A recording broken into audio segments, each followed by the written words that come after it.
2010 year crosser അടിച്ചിട്ടുണ്ടായിരുന്നു 100ാമത്തെ സിനിമയിൽ. ചരിത്രം ആവർത്തിക്കോ കേരളത്തിൽ?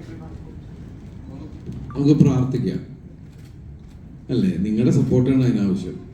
നമ്മൾ സിനിമ ഉണ്ടാക്കി, സിനിമ നാളെ കഴിഞ്ഞ് നിങ്ങളുടെ മുമ്പിലേക്ക് വരികയാണ്. ഇലക്ഷൻ്റെ ദിവസമാണ്, അന്ന് നമുക്ക് ഒഴിവാണ്. നിങ്ങൾ വോട്ടൊക്കെ ചെയ്തതിന് ശേഷം നേരെ തിയേറ്ററിലേക്ക് വരിക, നമുക്കിത് എൻജോയ് ചെയ്യാം. ആ ഒരു മനസ്സോടുകൂടി വരിക, നമ്മൾ അടിച്ചു പൊളിക്കാം. എന്നാൽ അല്ലാത്ത പൊളിക്കലല്ല അല്ല. ഡയറക്ടർ പറയണ്ടായി, ഒരു ഗ്രേ ഷെയ്ഡിൽ നിന്ന് തുടങ്ങി കഥാപാത്രം മാറുന്നതാണ് ഈ സിനിമ. പക്ഷേ ഇത് ടൈറ്റിൽ ഡിസൈൻ നോക്കി കഴിഞ്ഞാൽ 3 ഹൃദയം കൊടുത്തിട്ടുണ്ട് ടൈറ്റിൽ. 5 നായകന്മാരാണ്. ഇതൊരു പ്രണയകഥയാണ്. കഥയാണ്. പവിത്രൻ അയാൾ ഒരിക്കലും വിചാരിക്കാത്ത ഒരവസ്ഥയിൽ അയാൾ ഒരു പ്രണയത്തിൽ പെടുന്നത് തന്നെയാണ് എൻ്റെ. ഇതൊരു റൊമാൻറ്റിക് കോമഡി, സസ്പെൻസ് എന്നൊക്കെ പറയുന്ന സാധനങ്ങളുള്ള സംഭവം തന്നെയാണ്.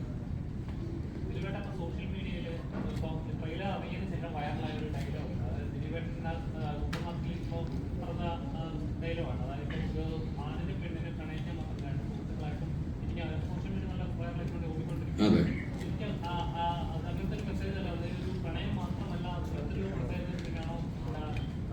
100% പ്രണയം മാത്രമാണ്. ഇപ്പൊ അതിൽ തന്നെ പറയുന്നുണ്ടല്ലോ, ഒരാണും പെണ്ണും സംസാരിച്ചു കഴിഞ്ഞാൽ ഉടനെ അത് പ്രണയമല്ല. എനിക്ക് ഒരുപാട് സ്ത്രീ സുഹൃത്തുക്കളുള്ള ഒരാളാണ്. അതിൻ്റെ ഇടയിൽ പ്രണയമൊന്നും ഉണ്ടായില്ല. കാണുന്നവരുടെ കാഴ്ചപ്പാടിന്റെ വിഷയമാണ്. പക്ഷെ ഒരാണും പെണ്ണും തമ്മിൽ സംസാരിക്കാന്ന് പറഞ്ഞാൽ പണ്ടത്തെ പോലെയല്ല. ഇപ്പൊ എടാന്ന് നമ്മളെ വിളിക്കുന്നത് നമ്മുടെ പെൺസുഹൃത്തിനെയാണ്. അത്രയും വ്യത്യാസങ്ങൾ സംഭവിച്ചിട്ടുണ്ട്. എടാ എടി എന്ന് വിളിക്കുന്നത് അതിനൊരു ഇതുമില്ല. അപ്പൊ ഭയങ്കര ബോണ്ടാണ് ശരിക്കും പറഞ്ഞാല് ബോയ്സ് ആൻഡ് ഗേൾസ്, അല്ലെങ്കിൽ ആണും പെണ്ണും എന്ന് പറയുന്ന സംഭവം. ഭയങ്കര സപ്പോർട്ടീവായിട്ട് നിൽക്കുന്ന എത്ര സുഹൃത്തുക്കളുണ്ട് അല്ലേ? നമുക്ക് എല്ലാവർക്കും പരിചയമുള്ള കാര്യമില്ല.